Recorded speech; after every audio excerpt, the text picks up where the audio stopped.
انہوں نے کھمبے بجلی کے کھمبے کو ٹیڑھا ہوتے ہوئے دیکھا، یعنی جب وہ دفتر جا رہے تھے تو انہوں نے دیکھا کہ وہ ٹیڑھا ہو رہا ہے۔ اچھا 12 منٹ کے اندر وہ اطلاع دے چکے تھے، نہیں میرے خیال دفتر تو نہیں جا رہے تھے، تو ذرا ارلی آیا تھا، وہ مارکیٹ جا رہے ہوں گے، سودا سیلف لینے کے لیے جا رہے ہیں۔ 12 منٹ کے اندر انہوں نے سب سے پہلے پرائم منسٹر کو بتایا، پھر پریزیڈنٹ ہاؤس کو بتایا، پھر کیبنٹ ڈویژن کو بتایا، اسٹیبلشمنٹ ڈویژن کو بتایا، چیف منسٹرز کو بتایا، تمام لوگوں کو، سارے چاروں چیف منسٹر کو اطلاع دی، اور دفتر پہنچے تو ہی واز مینٹلی پریپیئرڈ کہ ایک بہت بڑا حادثہ ہو چکا ہے۔ اس وقت جو پشاور کے کور کمانڈر تھے انہوں نے علاقے کا چکر لگایا اور اعلان کیا کچھ نہیں، کوئی خاص نقصان نہیں ہوا۔ شیخ رشید صاحب جہاز میں بیٹھنے والے تھے، ان سے پوچھا اخبار میں سے، انہوں نے کہا کچھ نہیں ہوا، میں نے پتہ کر لیا، اور ملک سے باہر چلے گئے۔ یہ فرق ہوتا ہے ذمہ داری اور احساس غیر ذمہ داری کا اور احساس ذمہ داری کا۔ ہمارا محکمہ موسمیات کی جو تھی وہ استعداد کتنی تھی، صدر فاروق لغاری نے کہا میں شمالی علاقے میں جانا چاہتا ہوں، ان کو بتایا گیا کہ اتنے بج کے اتنے منٹ پہ آندھی آئے گی، ہیلی کاپٹر نہ اڑائیے گا۔ انہوں نے اڑایا، تجربہ کرنے کے لیے وہ وہاں تک پہنچے اور ذرا سے اڑایا، تو پھر انہوں نے ہنس کے کہا کہ حفیظ صاحب نے ٹھیک کہا تھا۔ میں نے شہباز شریف صاحب سے پوچھا آپ کو اطلاع تھی زلزلے کی؟ انہوں نے کہا نہیں تھی۔ اس کا مطلب یہ ہے کہ پرنسپل سیکرٹری کے پاس پڑی رہی اطلاع، ٹھیک ہے۔ شہباز شریف تو خیر کچھ متحرک ہوتے ہیں، دو گو دا ڈیول از ڈیو۔ ارباب رحیم سے میں نے پوچھا آپ کو اطلاع تھی؟ اچھا، یہ تو ان سے میں نے بعد میں پوچھا۔ ارباب رحیم گیا شوکت عزیز کے پاس کہ مجھے بر وقت اطلاع نہیں دی۔ انہوں نے کہا فیکس نکالی، حفیظ صاحب نے کہا یہ ہے فیکس، اطلاع زبانی بھی دی، تحریری طور پہ بھی دی۔ اچھا، حفیظ صاحب کو ساتھ لے کے شوکت عزیز کراچی گئے، ارباب رحیم کو بلایا اور معاملہ سارٹ آؤٹ کیا۔ یہ واضح ہو گیا کہ انہوں نے بر وقت اطلاع دی۔ اب کیا ہوا؟ اب بھی این ڈی ایم اے نے کہا کہ ہم 3 دن سے نظر رکھے ہوئے تھے، نیشنل ڈیزاسٹر مینجمنٹ اتھارٹی۔ آپ کا کام نظر رکھنا ہے، آپ کا کام تھا چیختے۔ جب آگ لگنے والی ہو، کسی ملک میں آگ لگ چکی ہو، اللہ نہ کرے کسی بلڈنگ کو، تو آدمی چیختے ہیں، نظر نہیں رکھتے، ٹھیک ہے۔ اگر اتنے متعدد واقعات کے باوجود اور اس واقعے کے باوجود عمران خان صاحب بزدار صاحب کو برقرار رکھنے پہ مصر ہیں، تو ان کی مرضی، وہ اپنی ضد پوری کر لیں، اور ایک کے بعد دوسری طرف دیکھیے، ایک ہے آسمانی آفت ہے، بجلیاں ہیں، زلزلے ہیں، قحط ہیں، آلام ہیں، کیسی کیسی دختران ہیں، مادر ایام ہیں، لیکن جو آپ کر سکتے ہیں وہ تو کریں۔ اتنا نقصان امریکہ میں کیوں نہیں ہوتا، جاپان میں کیوں نہیں ہوتا؟ مجھے ڈاکٹر شعیب سڈل نے بتایا کہ برف باری ہوئی، ٹرین لیٹ ہو گئی، کچھ اور چیزیں ہوئیں۔ جب ہم جاپان کے ریلوے اسٹیشن پہ اترے، یعنی جہاں سے چلے تھے وہاں سے فرض کیجئے ٹوکیو پہنچے، ہر ڈبے کے آگے ریلوے کے اہلکار کھڑے تھے، جو گاڑی لیٹ ہوئی تھی 1 گھنٹہ یا 2 گھنٹہ، اس کے حساب سے وہ پیسے دے رہے تھے ہر مسافر کو۔ انہوں نے مجھے بتایا کہ میں لندن سے آیا، میرے بچے کا کھلونا کھو گیا برطانوی ایئر لائن میں۔ میں نے برٹش ایئر لائن کے ہیڈ آفس کو خط لکھا کہ میرے بچے کا کھلونا کیسے کھو گیا، ہم نے تو آپ کے سپرد کیا تھا، آپ کی ذمہ داری تھی۔ انہوں نے جواب میں معذرت کی، کھلونا خرید کے واپس بھیجا اور اس سے بہتر کھلونا واپس بھیجا۔ یہ ہوتی ہے مینجمنٹ۔ مری کی جو انتظامیہ ہے پرلے درجے کی کرپٹ اور بحث ہے۔ میں ملا چیف سیکرٹری صاحب کا، آپ کو پتا ہے وہ میں ایشو جو ہے 4 مہینے اس کو پرسو کرتا رہا کہ 8 منزلہ بلڈنگ کیسے بن رہی ہے۔ ایک ایم این اے بنا رہا تھا، ایک ایم این اے بنا رہا تھا، اس کا فرنٹ مین بنا رہا تھا۔ میں نے سوچا کہ میں ٹی وی پہ بات کرتا ہوں، کالم لکھتا ہوں، خط کرتا، وہ اپنا میسیجز بھیجتا ہوں، کوئی جواب نہیں دیتا۔ ڈپٹی کمشنر فون ہی نہیں سن رہا تھا، کمشنر نے سنا، اے سی جو ہے مجھے چکمہ دے رہا تھا، سر کل گرا دیں گے، پرسوں گرا دیں گے، سر منڈے کو گرا دیں گے، سر جمعرات کو گرا دیں گے۔ میں جناب گیا چیف سیکرٹری کے پاس، ٹائم لے کے ان کی خدمت میں حاضر ہوا، اور بیٹھتے ہی میں نے یہ کہا کسی تمہید کے بغیر آپ کا ایسی کرپٹ ہے، اور وہاں 8 منزلہ بلڈنگ بن رہی ہے۔ انہوں نے مجھے جواب دیا 8 منزلہ بلڈنگ کی اجازت نہیں ہے, بیسمنٹ +2. اور آپ نے ٹھیک کہا ایسی کرپٹ ہے, آپ کے آنے سے پہلے میں اسے برطرف کر چکا ہوں, حالانکہ میری آپ کی بات نہیں ہوئی تھی, میں نے نیا AC لگایا ہے, وہ ٹھیک ہے. اس کے بعد سے وہ MN جو میرا ذاتی دوست ہے, گہرا ذاتی دوست ہے, اس کو ٹکٹ ملنے میں میرا حصہ ہے شاید سب سے زیادہ, وہ مجھے فون پہ فون کرتا ہے. میں نے ایک دفعہ اسے کہا, ایک فون سنا اور اس سے کہا مجھے فون نہ کیا کرو, میں ظلم کی حمایت نہیں کر سکتا. اس عورت کو دھکے دیے گئے, اس کا تمسخر اڑایا گیا, اس کا دروازہ توڑا گیا, اور یہ سب کچھ ہوتا رہا. پھر میں نے IG صاحب کو تلاش کیا, ان سے ملاقات تو نہ ہو سکی. انہوں نے کہا ڈونٹ یو وری, میں ابھی اس کو چیک کرتا ہوں. اگلے دن وہ پولیس افسر اس خاتون کی دہلیز پہ بیٹھا معافی مانگ رہا تھا. جب آپ کرنا چاہتے ہیں تو آپ کر لیتے ہیں, اور جب آپ بے حس ہو جائے, بے حسی ہے, بے حسی. ابھی کراچی پہ ہم بات کریں گے تو بتائیں گے. دیکھیے نقصان تو ہونا تھا. دوسری طرف ہے اتنی بے شعوری ہے, اتنی کم فہمی ہے. او بھائی اتنی برف گر رہی ہے, آپ 1 لاکھ گاڑیاں گئیں. کیپیسٹی تو 31-32 ہزار کی ہے. دیکھیے داخلی جو ہے جی کیپیسٹی کتنی ہے؟ 31 سے 32 ہزار گاڑیاں سے جا سکتی ہیں. گاڑیوں کی کیپیسٹی ہے. ہر وہ شخص جو کبھی مری گیا ہے, ہم بھی گئے مری, 12 برفباری کے موسم, 12 تو نہیں 2-4 دفعہ گئے. جب برف گرنے لگتی ہے, گرنی شروع ہوتی ہے, تو فوراً گاڑی پہ بیٹھتے ہیں اور شہر سے نکل جاتے ہیں. ادھر ہمارے لوگوں کا حال یہ ہے کہ برف گر رہی ہے, اطلاع دی جا رہی ہے کہ برف غیر معمولی طور پہ گر رہی ہے, اور مسیریں جانے کے لیے وہ راستے بند ہیں, تو بھی کہہ رہے ہیں کہ زیادتی ہے ہمارے ساتھ. اور جب سیاحوں کو روکا جاتا ہے تو مری کے جو تاجر ہیں وہ شور مچاتے ہیں, اب ہمارے رزق کا دروازہ بند کر رہے ہیں. 10-20-50 آدمی مر جائے, اس سے کیا فرق پڑتا ہے؟ ہارون صاحب آپ کی میری بات سنیں. اور صداقت عباسی صاحب کہتے ہیں کہ مری کے لوگوں نے بڑی مدد کی چند لوگوں نے, جنہوں نے کی, خدا انہیں خوش رکھے, اس کا اجر دے. اگر یہ سوات ہوتا, لوگ اپنے گھروں کے, حجروں کے, ڈیروں کے دروازے کھول دیتے. بالکل صحیح بات, بالکل. مری ایک ایسا شہر ہے جسے سیاحوں کو گریز کرنا چاہیے عام حالات میں بھی. وہاں تو مافیا بن گیا ہارون صاحب, اس لیے وہ مارتے ہیں مسافروں کو. ایک کمرے کا کرایہ ایک آدمی سے 1,000 روپے لیتے ہیں, ایک سے 3,000 روپے لیتے ہیں, ایک سے 7,000 روپے لیتے ہیں. ٹھیک ہے, کیا آپ جانتے ہیں ابھی صورتحال کیا ہے؟ کم سے کم 25,000 ایک رات کا, اور زیادہ سے زیادہ 40 سے 50,000 ایک رات کا. انہوں نے جی اتنے پیسے لیے جماعت اسلامی والوں نے, خدا ان کا بھلا کرے. میں نے وہ بلڈنگ دیکھی ہے, بچیوں کی تعلیم کے لیے ایک بلڈنگ ہے, وہ انہوں نے کھول دی, ہیٹر لگا دیے. اس میں کتنے آدمی سما سکتے ہیں, لیکن جتنے سما سکتے ہیں انہیں ہیٹر بھی لگائے, کھانے کا بھی بندوبست کیا. اور غالباً غزالی فاؤنڈیشن کا وہ ادارہ ہے, میں کوئی 20 سال پہلے وہاں گیا تھا. حکومت نے بھی فائنلی یہ کیا, اس لیے کہ جب وزیر اعظم صاحب کے علم میں آیا, بزدار صاحب کو تو کچھ کر نہیں سکتے. بزدار صاحب تو پانی کی یہ بوتل بھی اٹھا کے یہاں سے یہاں نہیں. المیہ یہی ہے ہارون صاحب کہ عمران خان صاحب جب وزیر اعظم صاحب کے علم میں آیا, پھر گیسٹ ہاؤس کھول دیے گئے, پھر سرکاری عمارتیں کھول دی گئیں. لیکن کام کس نے کیا؟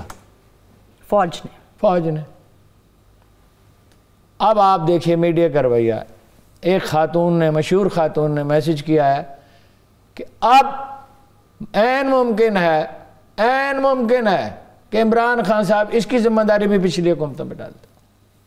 ایک دوسرے اخبار نے بھی, اس نے جو ماتوب ہے اس وقت حکومت کا بھی, اسٹیبلشمنٹ کا بھی, اس نے ایک تصویر چھاپی کہ یہ دیکھو ایک فوجی جوان جو ہے وہ ایک آدمی کو بچا کے لے جا رہا ہے. میڈیا کا بھی کمال ہے کہ بھئی آپ کو اس وقت سیاست کی سوچ رہی ہے.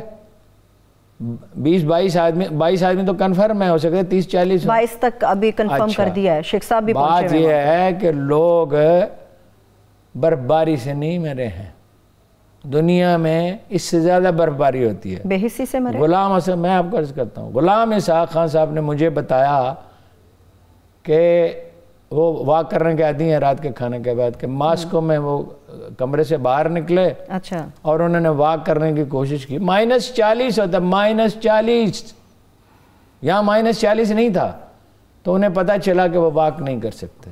اور آپ نے بھی شاید وہ فلم دیکھی ہو, میں نے بھی دیکھی ہے سوشل میڈیا پہ, اب تو کوئی چیز چھپی رہتی نہیں. ماسکو کے مسلمان برف سے وضو کرتے ہیں. وہ ایک, مجھے نام یاد نہیں رہا, one of the top philosophers, اس نے کہا تھا there is no bad weather, it is bad clothing. جب آپ بندوبست نہیں کرتے اور آپ جانتے نہیں آپ کو کیا کرنا ہے. -40 ٹمپریچر میں انسان زندہ رہتے ہیں یا نہیں رہتے؟ اسکیموں زندہ رہتے ہیں یا نہیں رہتے جہاں سارا سال برف گرتی رہتی ہے؟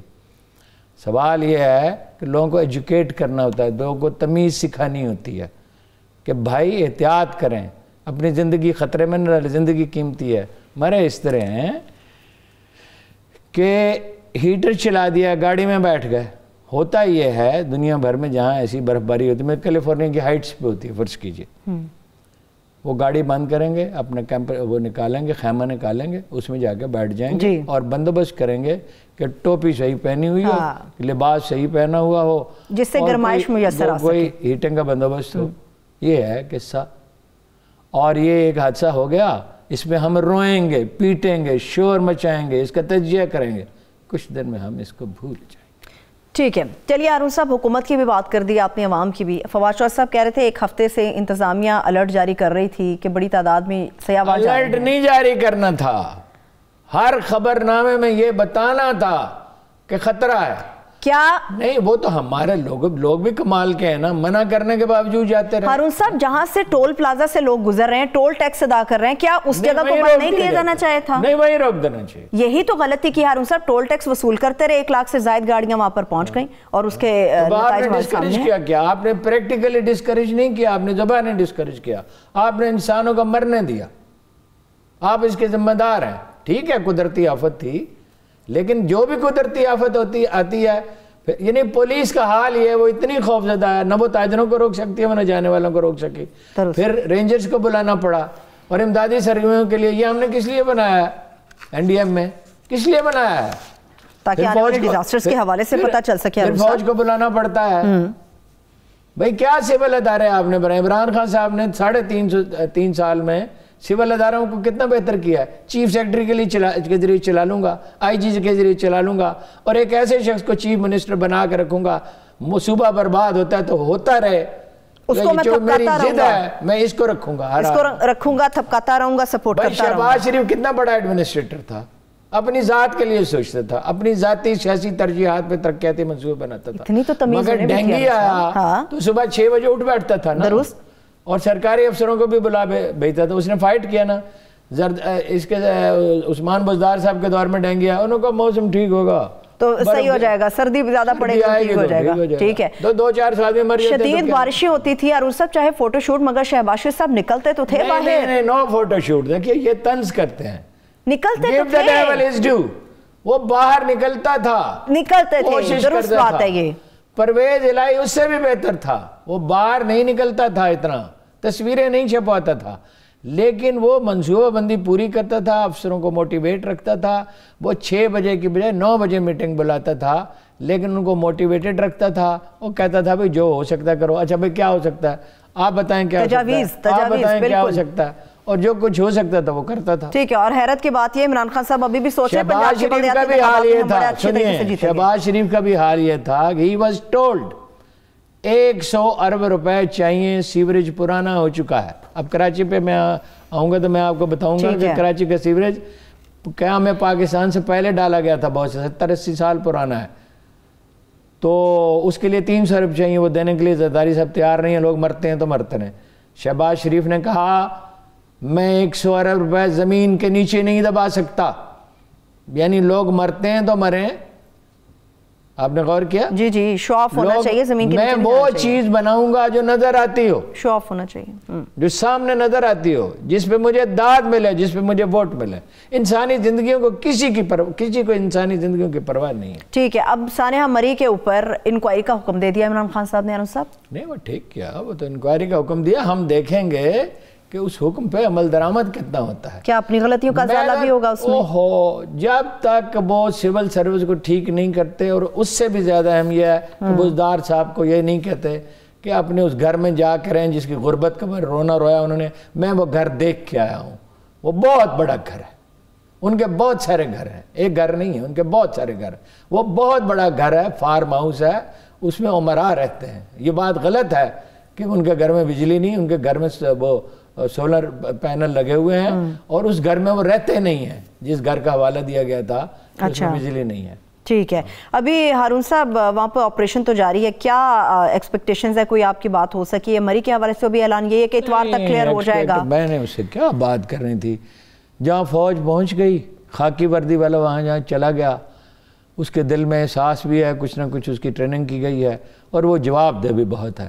اگر وہ اپنا کام ٹھیک نہیں کرے گا, اس کو کان سے پکڑ کے نکال دیا جائے گا, وہ ڈیموٹ ہو سکتا ہے, اس کو پنشمنٹ مل سکتی ہے.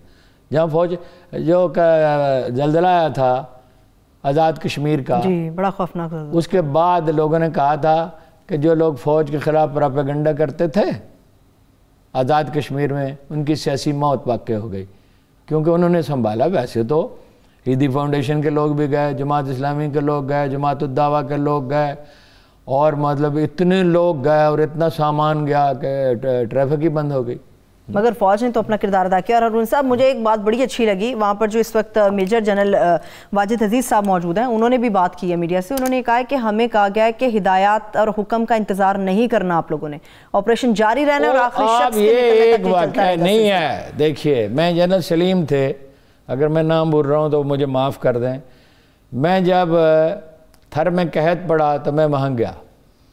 میں نے جنرل ناصر جنجوعہ سے ملاقات کی کوئٹہ میں. کوئٹہ کے کور کمانڈر کو اجازت تھی کہ وہ اخبار نویسوں سے ملے, تاکہ ان کو دہشت گردی ہو رہی تھی, تو وہ ملتے تھے. میں ان سے ملا, اور میں نے بلوچستان میں حالات بہت خراب تھے, بھتہ وصول کیا جا رہا تھا وغیرہ وغیرہ, لیکن جنرل ناصر جنجوعہ کے جانے کے بعد حالات بہتر ہونے شروع ہو گئے تھے, کیونکہ انہیں ہر شخص کو سینے سے لگایا, مسائل حل کرنے کی کوشش کی, ہر آدمی کی محنت سماجت کی, محبت کا اظہار کیا. اس کا نتیجہ ہی نکلا, اور جنرل جنجوعہ کی وجہ سے حالات بہتر ہونے شروع ہوئے. انہوں نے کہا آپ کہاں جا رہے ہو, واپس جا رہے ہو؟ میں نے کہا واپس کیسے میں جا سکتا ہوں, کراچی میں حالات اتنے خراب ہیں, انسان قتل ہو رہے ہیں, میں وہاں جا رہا ہوں جو اخبار نویس کا کام ہے.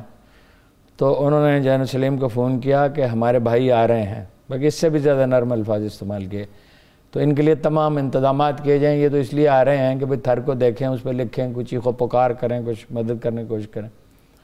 انہوں نے مجھے کہا کہ آپ میرے پاس ٹھہریں گے. میں نے کہا نہیں سر, میں تو میرا دفتر جو ہے وہ بندوبست کرتا ہے 5 اسٹار ہوٹل میں ٹھہرنے کا, گاڑی کا. یہ انہوں نے کہا نہیں آپ میرے پاس ٹھہریں گے اور میں آپ کو بریف کروں گا. اچھا. اور وہ ایک سادہ سا کمرہ تھا, اس میں انہوں نے مجھے ٹھہرا دیا. بس فرق یہ ہوتا ہے 5 اسٹار ہوٹل سے وہ بہتر ہوتا ہے, اس لیے بہتر ہوتا ہے کہ وہاں جو کام آپ کہیں فٹافٹ ہو جاتا ہے. بھائی پانی پلا دو, کھانے کے لیے کوئی چیز لا دو, 5 منٹ میں آ جاتی ہے. اس کے بعد انہوں نے میجر جنرل صاحب کو فون کیا کہ بھئی یہ آ رہا ہے اور اس کو لے جاؤ. میں نے کہا میں وہاں اسلام گڑھ میں, کیا اس کا نام ہے قصبے کا, فوٹو شوٹ کے لیے نہیں جا رہا ہوں, میں اندرون تھر جاؤں گا, میں دیکھوں گا عام آدمی کی حالت دیکھنی ہے.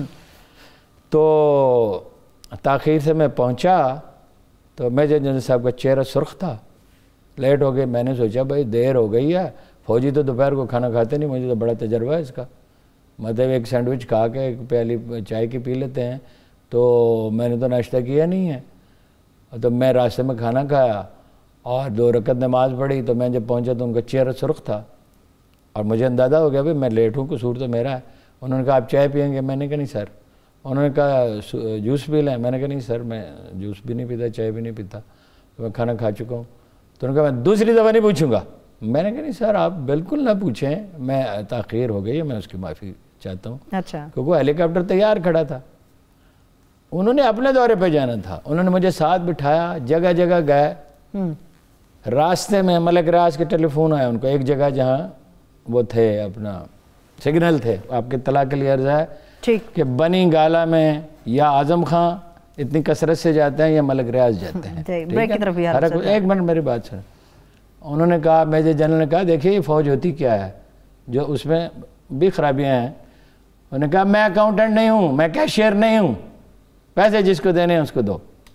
میں نے کہا جنرل صاحب یہ میرے پہ تھوڑے سے پیسے, میرے پہ کتنے پیسے ہو سکتے تھے, یہ تھوڑے سے پیسے ہیں, یہ آپ بہتر ججمنٹ کر سکتے کسی کو دے. اور کہا چھوڑ یار, میری بیوی نے پیسے دیے ہوئے ہیں, پہلے میں وہ دوں گا, اگر میں وہ نہیں دوں گا تو وہ ناراض ہو جائے گی, یہ پیسے بعد میں دوں گا. پھر اس کی انہوں نے مجھے رسید بھیجی باقاعدہ جس ادارے کو دیے تھے. اچھا ٹھیک ہے, چلیے بریک کی طرف ابھی چلتے ہیں. بریک سے ہم واپس آئیں گے. جس طرح سے مسائل کے حوالے سے ہارون صاحب نے مکمل پکچر ہمارے دیکھنے والوں کے سامنے رکھی ہے, شہر کراچی کی بھی کچھ تصویر آپ لوگوں کے سامنے ایسی رکھنے کی کوشش کریں گے. ہمارے ساتھ رہیے. بریک کے بعد ایک بار پھر سے پروگرام میں ہم آپ کو خوش آمدید کہیں گے. ہارون صاحب ویسے تو آج کا پورا دن ہی بڑا افسردہ ہے, مگر سیاست کے حوالے سے اگر ہم بات کریں تو کیا کوئی خبر ہے آپ کے پاس؟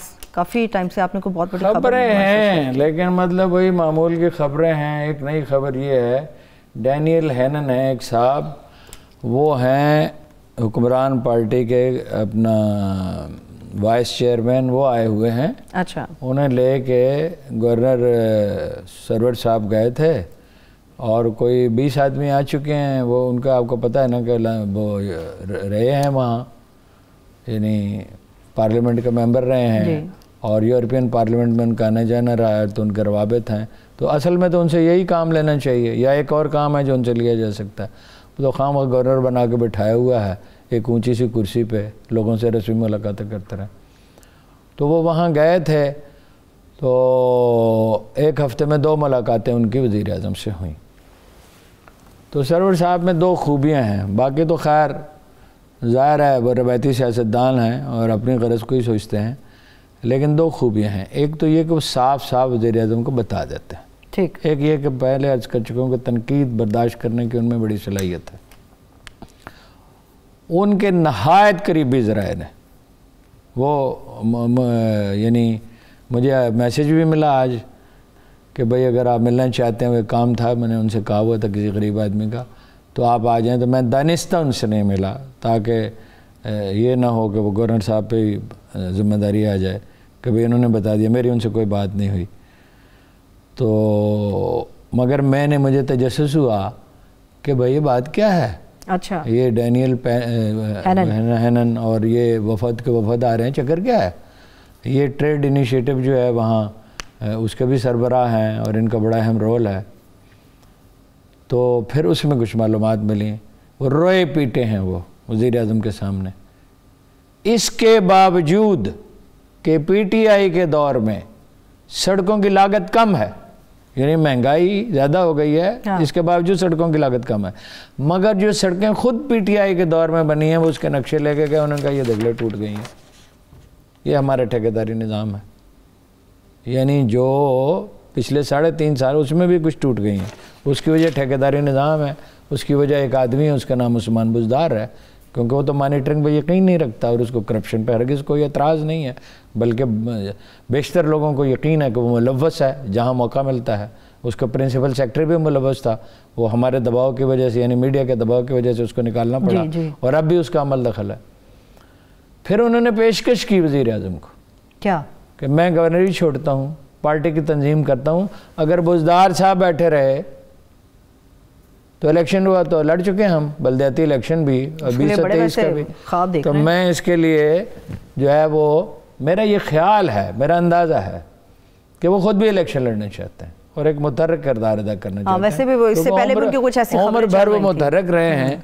تو میں نے آپ کو یہ بتایا تھا، کوئی پچھلے ہفتے بتایا، اس سے پچھلے ہفتے کے تعلقات ان کے ٹھیک ہو چکے ہیں اور وہ ریزرویشنز ان کی ختم ہو چکی ہیں، لیکن اب عمران خان صاحب کا تو ایک مسئلہ ہے کہ عثمان بزدار میرا چہیتا بچہ ہے، اس کو ہر حال میں نے بچانا ہے، یہ میری ضد ہے، میں نے اپنی ضد پوری کرنی ہے، میں نے اپنی ایگو فیڈ کرنی ہے۔ تو چہیتے بچے کو عالم صاحب کہیں اور بھی تو اکوموڈیٹ کیا جا سکتا ہے، جیسے کئی وزراء عمران خان صاحب کے چہیتے ایک جگہ سے فٹ نہیں ہوئے تو دوسرے اس کو کہاں اکوموڈیٹ کریں گے؟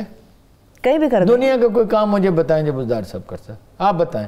میں یہ اس پروگرام کے دوران کوئی آدمی میسیج بھیج دے، بتا دے کہ کوئی کام ہے جو بزدار صاحب کر سکتے ہوں دنیا میں، اپنے کھیتوں کی نگرانی کر سکتے ہیں۔ وہ تو جب ٹاؤن کمیٹی کے چیئرمین تھے تو انہوں نے گھوسٹ ملازم رکھے ہوئے تھے، جعلی ملازم، ان کی تنخواہیں کھاتے تھے۔ تو بنا کسی کام کی تنخواہ رکھ دیں ان کی؟ نہیں، کیوں؟ گھر بھیجے نا، ایم پی اے ہیں، چہیتا بچہ تو جو آدمی رکن اسمبلی رہا اور اس کا کبھی کسی نے نام نہ سنا، وہ چیف منسٹر ہو سکتا ہے؟ کیا کبھی ایسا بھی چیف منسٹر ہوا ہے ان صاحب جو بات ہی نہ کر سکتا ہو؟ مگر عمران خان صاحب کا چہیتا ہے، پنجاب ان کے ہاتھ سے ویسے نکل جائے گا، پنجاب برباد ہو رہا ہے، بلدیاتی انتخابات کے لیے کہہ رہے ہیں ہم زرداری کے ہاتھوں برباد ہو رہا ہے، پختونخوا محمود خان کے ہاتھوں برباد ہو رہا ہے، بلوچستان ارکان اسمبلی کے ہاتھوں برباد ہو رہا ہے۔ جو اچھا چیف منسٹر تھا اس کو نکال دیا، جو کچھ نہ کچھ ضابطوں کی پرواہ کرتا تھا، کرپٹ نہیں تھا، اور ایک ایسا چیف منسٹر لگا دیا ہے جو 2 بجے دفتر آتا ہے، 2 بجے ٹھیکوں کی لوٹ سیل لگی ہوئی ہے۔ میں نے کہا شور مچایا پچھلی دفعہ، کوئی رسپانس ہی نہیں، کوئی سرکاری ترجمان اس کا جواب دے. حکومت بلوچستان کا کوئی ترجمان کہے ہارون رشید جھوٹ بولتا ہے, وہ 2 بجے نہیں آتے, صبح 9 بجے دفتر آتے ہیں. یہ تو عالم ہے. ٹھیک ہے, لیکن پھر بتائیے نا ہارون صاحب, جب عمران خان صاحب کی ہم اور عثمان بزدار صاحب کی بات کرتے ہیں تو عمران خان صاحب یہ کیوں نہیں کر لیتے کہ مطلب ایسے آپ نے اپنی زندگی کا بیشتر حصہ صحافت میں گزارا ہے, کبھی ایسا چیف منسٹر دیکھا ہے ہارون صاحب؟ میں نے اپنی زندگی کا بیشتر حصہ نہیں, اپنی پوری پریکٹیکل لائف جرنلزم میں بسر کیا ہے. کتنے عثمان بزدار دیکھے ہیں آپ نے؟ 3 years and 6 months. کتنے عثمان بزدار دیکھے؟ میں نے اپنی پوری زندگی میں پوری دنیا میں کہیں کوئی عثمان بزدار نہیں دیکھا. آپ کی صحافتی آنکھ کیا میں دنیا بھر میں گھومتا پھرتا رہا ہوں. میں افریقی ممالک میں گیا ہوں, میں سری لنکا گیا ہوں, میں نے سعودی عرب کے وہ نالائق لوگ دیکھے ہیں جن کے بارے میں کہا جاتا ہے کہ ان کی کارکردگی دنیا میں سب سے کم ہے. میں نے ایسا نالائق کوئی نہیں دیکھا. تو عمران خان صاحب یہ بات کیوں کرتے ہیں کہ وہ تشہیر نہیں ہوتی, دنیا کو پتہ چلے گا عثمان بزدار نے کیا کام کیا؟ ڈیوٹی لگائی ہوئی ہے کالمسٹوں کی. ایک کالمسٹ کی ڈیوٹی ہے وہ ہفتے میں 2 کالم زردہ یہ ثابت کرنے کے لیے لکھتا ہے کہ عثمان بزدار صاحب بہت کام کر رہے ہیں. مگر میں یہ کیسے ثابت کر سکتا ہوں کہ یہ جوس کی بوتل ہے؟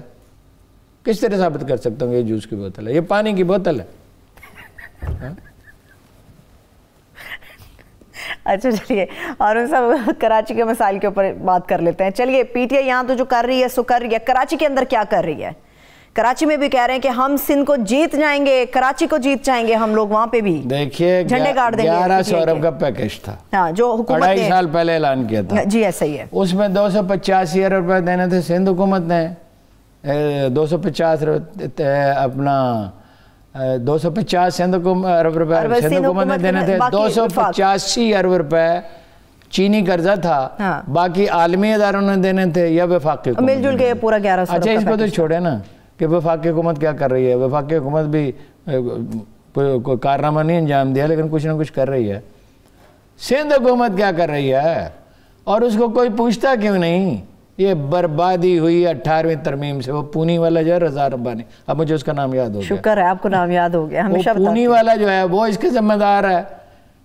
نواز شریف صاحب اس کے ذمہ دار ہیں. انہوں نے تیسری دفعہ وزیر اعظم بننا تھا تو یہ شرط عائد کی گئی تھی 18ویں ترمیم کو مانیں گے. اس کے انیشیٹر تھے زرداری صاحب جو اے این پی کے ممبر رہے ہیں. آپ کو پتہ ہے اے این پی کے ممبر رہے, پہلے الیکشن اس سے لڑا تھا اور چند 100 ووٹ لیے تھے. اور اے این پی اس کی ذمہ دار تھی جس نے پختونخوا صوبے کا نام رکھنا تھا. میں نے کہا چودھری نثار سے کہ غالباً چیف منسٹر بھی ان کے ساتھ ہے, میرے گھر تشریف لائے تھے. میں نے ان سے کہا کہ اس کا کوئی اور نام رکھ لیں, وہ دریا کا کیا نام ہے, اباسین. اچھا تو I was stun to hear Chaudhry Nisar نے کہا یہ تو بڑا مشکل نام ہے. کے پی کے آسان ہے, پختونخوا آسان ہے, اباسین مشکل. اباسین کیا ہے؟ اباسین تمام علاقوں سے گزرتا. اباسین دریا سندھ کو کہا جاتا ہے, وہاں دریاؤں کا باپ. اچھا ٹھیک ہے, جو کہ وہ ہے. اچھا یہ ان کی مصلحتیں تھیں. پاکستان اب فیڈریشن نہیں ہے, پاکستان اب کنفیڈریشن ہے اور صوبوں کے پاس اتنے اختیار. یہ تو جو کچھ وہ کر رہے ہیں یعنی سینکڑوں ارب روپے رشوت کے انہوں نے مختلف لوگوں کے نام پہ اکاؤنٹس میں رکھے. زرداری صاحب نے اپنے ارد گرد کے سارے مکانوں پہ قبضہ کر لیا. قبضہ ہی کر لیا نا, جس قیمت پہ چاہ خریدا عزیر بلوچ کے ذریعے. 30,000 ایکڑ زمین کہا جاتا ہے انہوں نے خریدی. ان کی دبئی میں جائیدادیں ہیں, ان کی یورپ میں جائیدادیں ہیں, ان کی فرانس میں جائیدادیں ہیں, برطانیہ میں جائیدادیں ہیں. پوچھ کیوں نہیں سکتے ان سے؟ اس لیے نہیں پوچھ سکتے کہ اختیارات صوبوں کے پاس ہیں, مرکز کے پاس نہیں ہے. گورنر راج لگایا نہیں جا سکتا صوبائی اسمبلی کی مرضی کے بغیر, کچھ عرصے کے لیے لگایا جا سکتا ہے.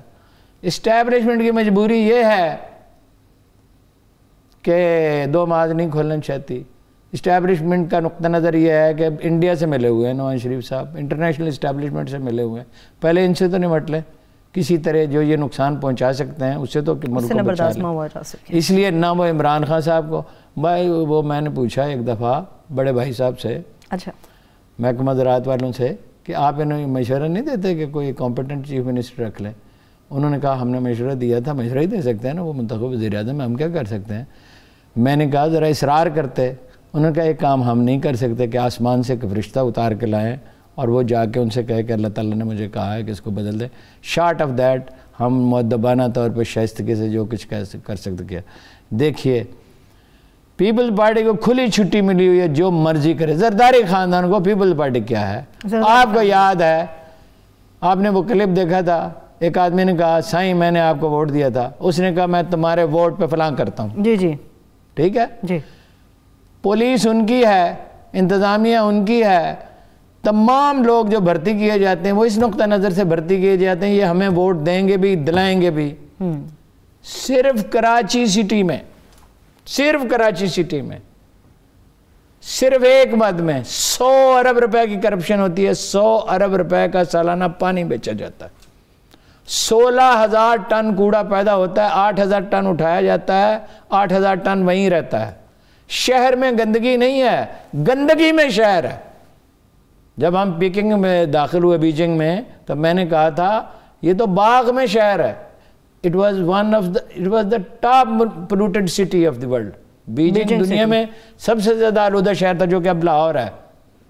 ٹھیک ہے، کتنی قطاریں تھیں درختوں. کین یو امیجن کہ مرکزی شاہراہ پہ درختوں کی کتنی قطاریں تھیں؟ یعنی گننے میں نہیں آتی تھی. 3 ہیں، 4 ہیں، 5 ہیں، 6 ہیں. اور ہم شنگھائی گئے تو پتہ چلا ہر کلومیٹر پہ ایک پارک ہے. حالانکہ وہاں سمندری ہوا آتی ہے، پولوشن کا اتنا مسئلہ نہیں ہے، مطلب بیجنگ جتنا نہیں تھا تو صحیح وہاں بھی. اب کہ کیا چیز آپ کو ایک خاکرو بھرتی نہیں ہوتا بغیر رشوت دیے. پبلک سروس کمیشن کا یہ حال ہے کہ دنیا کا واحد پبلک سروس کمیشن ہے کہ جو صرف دیہی سندھ کے لوگوں کو بھرتی کرتا ہے. جی وہ بنا لیتے ہیں ڈومیسائل وہاں کا. ٹھیک ہے، او بھائی آپ نے کوٹا سسٹم رکھا تھا بھٹو صاحب نے 10 برس کے لیے، چلو 10 نہ صحیح 15 برس. آپ ان کی تعلیمی حالت بہتر بناتے ہیں، انہیں آپ آج کیوں بنا رہے ہیں؟ کیا ان کے سروں میں وہی 1300 cc کے دماغ نہیں ہے؟ نہیں تو ہارون صاحب حل کیا ہے نا؟ اب حل کیا ہے؟ وہاں پہ احتجاج ہو رہا ہے، جماعت اسلامی وہاں پہ کھڑی ہے، ایم کیو ایم کی باتیں ہیں. جماعت اسلامی والے ہفتہ بھر سے بارش میں بیٹھے وہاں احتجاج کر رہے ہیں، کیمپ لگائے ہوئے ہیں. حال اس کا یہ ہے کہ لوگ اٹھیں. اور کیا حال ہے؟ اپنے گھروں پہ کم از کم کالے پرچم تو لہرائیں. اور اس کی پیپلز پارٹی جتنی ذمہ دار ہے اتنی اپوزیشن ذمہ دار ہے. وہ اٹھ کے کھڑے ہی نہیں ہوتے. دیکھیے نا پیپلز پارٹی کو اتنی بھی طاقت جاگنے کو تیار ہی نہیں. بھائی 2018 میں جمعیت علماء وہ جی ڈی اے کے امیدوار نے ہرا دیا اس کے ایم این اے کی سیٹ پہ گرینڈ ڈیموکریٹک. اور یہ ایک ضمنی الیکشن میں 50,000 ووٹ لے جمعیت علماء اسلام والوں نے. حالانکہ ظاہر ہے پیپلز پارٹی والوں کی دھاندلی کی کیپیسٹی زیادہ ہے. تکلیف کی باتیں مصطفیٰ کمال صاحب بھی کر رہے ہیں. ہارون صاحب بریک کی طرف چلیے گا. بریک کے بعد ایک بار پھر سے پروگرام میں ہم آپ کو خوش آمدید کہیں گے. ہمیشہ کی طرح ابھی بھی ہمیں عدنان عادل صاحب نے جوائن کیا. بہت شکریہ، تھینک یو سو مچ عدنان عادل صاحب. عدنان عادل صاحب یہ بتائے گا قازقستان سے متعلق جو خبریں سامنے آ رہی ہیں، سیاسی انتشار بہت زیادہ ہے، فسادات جاری ہیں، وہاں پر آگ لگائی جا رہی ہے، جھڑپیں ہو رہی ہیں، کئی سیکیورٹی اہلکار ہیں جو کہ ہلاک ہو گئے ہیں.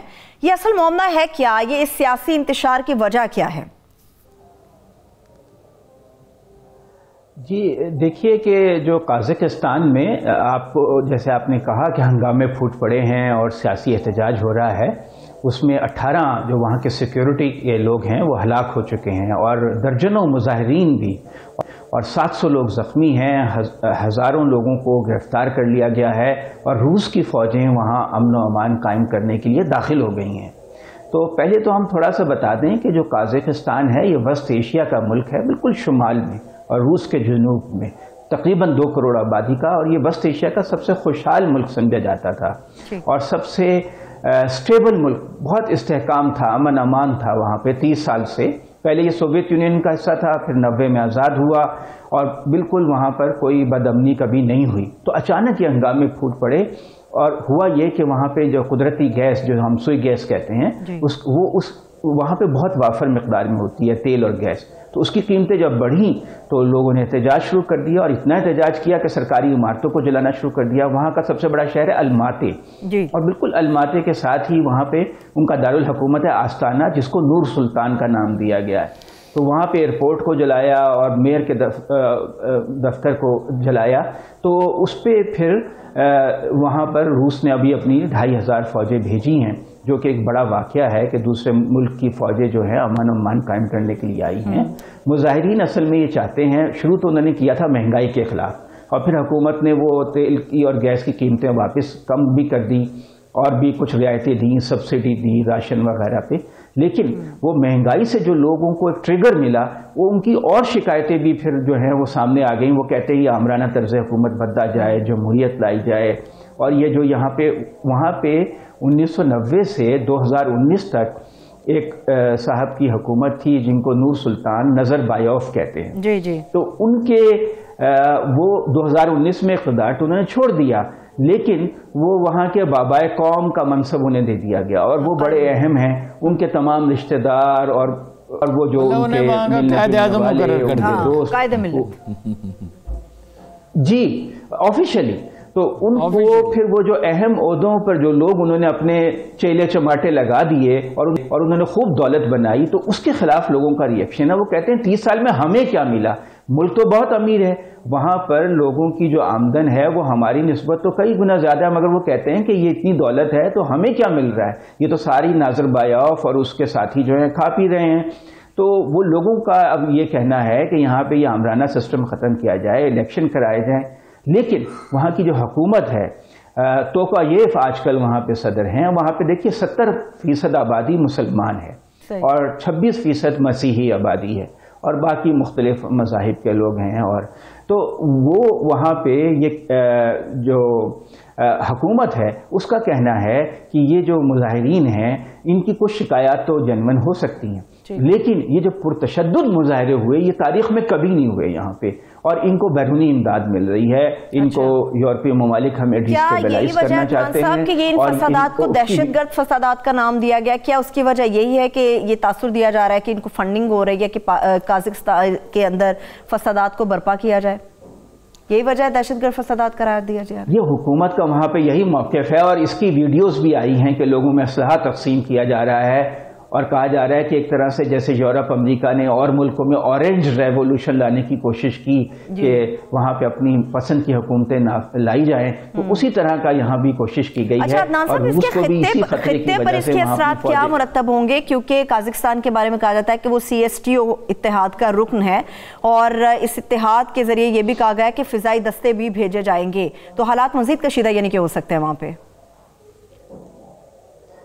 ہاں دیکھیے، وہ کنٹرول تو جب طاقت کا بہت زیادہ استعمال، یہ جو روس کی فوجیں وہاں گئی ہیں اور دوسرے وسط ایشیائی ملکوں کی، اس کی ایک وجہ یہ بھی ہے کہ مقامی فوجیں شاید اپنے لوگوں پہ گولی چلانے سے اعتراض کر رہی تھیں. ان کو وہ نہیں چاہتی تھیں کہ اتنا سختی سے طاقت کا استعمال کیا جائے.